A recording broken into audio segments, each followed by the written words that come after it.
yace malam don Allah menene cikakken ma'anar hadisin ishtaqatul janna ila thalasa Ali Ammar Bilal. Wannan hadisi Sheikh Albani ya inganta cikin Sahihul Jami'us Sagir cewa aljanna tana sha'awar ta ga mutum uku da Sayyidina Ali da Ammar da Bilal. Kai kake sha'awar kai ka shiga aljanna amma ita aljanna ce take sha'awar su shigo saboda irin aikin da suka yi da kuma irin yaban da annabi ya musu.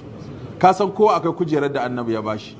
Yanzu aka ce duk wani mutumin da ya mutu yana matashi bai kai 40 ba duk 'yan aljanna da suka shiga to abin nan ɗinsu sarakunansu su ne Hassan da Husaini. Duk wanda sai da ya zama dattijo ya fi shekara kaza ya wuce ya shiga aljanna shi kuma shugabanninsa sarakunansa su ne Abubakar da Umar sai da kuhula ahlul janna. Sannan mata gaba ɗayansu in an tashi naɗa sarauta na Fatima za a naɗa ita ce sarauniyar mata gaba ɗaya. To kuwa an bashi kujerarsa to su kuma waɗannan uku sai aka ce to su kuma aljanna ce take sha'awar ta ga sun shigo. Ka ga ai wannan so sai ka duba tarihin kowanne ka ga me yayi. Yanzu dai ka ɗauki Ali bin Abi Talib. Ali bin Abi Talib ka san renan manzon Allah ne kuma ba wanda Allah ya jarabta irin Sayyidina Ali. So da yayi tsawon rai duk manyan suka wuce ya zama ya zo lokacin fitina da kangararrun mutane suka dinga wahalar da shi haka ya yi haƙuri har ma akwai waɗanda suka kafurta shi fa suka halatta jininsa suka yi fatawan aje a kashe Ali. An kashe Ali shine musulunci zai kyau. Wanda ya kashe Sayyidina Ali bayan ya caka masa wuka a goshi kuma ya tafi yana kabbara Allahu akbar yayi jihadi.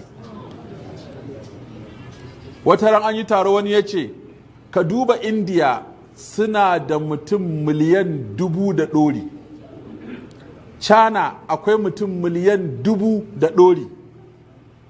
Suna da abun bauta guda 150. Allah Allah Allah Allah na banza guda 150 suke da shi. Na 150 suke da shi.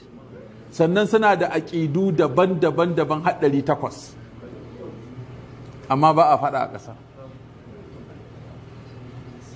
Muku da muke da Allah ɗaya, abin bauta ɗaya, annabi ɗaya, littafi ɗaya, alƙibla ɗaya, mu muke kashe junanmu. Wanda ya kashe kai na Allahu akbar, kai ma da aka kashe kana Allahu akbar.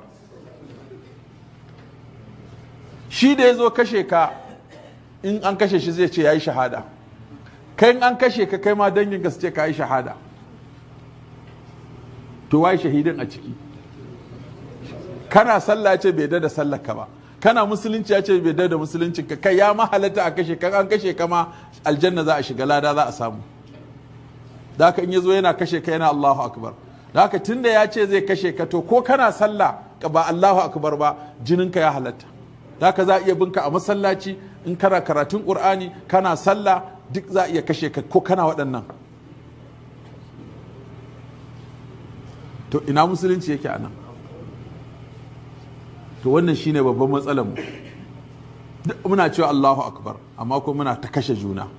Abin bautan kuma an ce nawa ne ɗaya ne, manzan nawa ne ɗaya ne, littafin nawa ne ɗaya ne, alƙiblan nawa ce ɗaya ce. Duk masallatanmu gabaki ɗaya har yanzu ba wanda suka canza kiran sallah, ba wanda suka canza alƙibla, ba wanda suka canza lafazin Muhammadun Rasulullah. Shi dai ake faɗa, ba wanda suka ce azahar ɗinsu 7 ce. Tana nan hudunta kai ko ma karatun ba a canza ba. Ba masallacin da ake karatun azahar a bayyane. Kowane masallaci fa ba inda ake karatun a bayyane duk ɗaya iri ɗaya ake raka'a hudun nan ita yadda sunna ta koyar yadda Qur'ani haka ake yin ta hudun nan ka kowane masallaci. Wannan sunna kan an kiyaye ta. Kiran sallan na ashhadu anna Muhammadun Rasulullah ko mutum yana wata kungiya ko yana wata ɗariƙa ba zai canza sunan shehin ɗariƙan nan ya sa shi a wajen Rasulullah ba. To saboda haka wannan shine matsala. Su ma shi a ƙarawa suke yi. In suka ce ashhadu an la ilaha illallah ashhadu anna Muhammadun Rasulullah sai kuma su ce wa ashhadu anna aliyan waliyullah. To me kenan? In ka ce ka shaida Ali waliyin Allah ne to sai ka shaida inda ka yadda waliyin Allah ne. Allah inna awliya Allah la khawfun alaihim wa la hum yahzanun.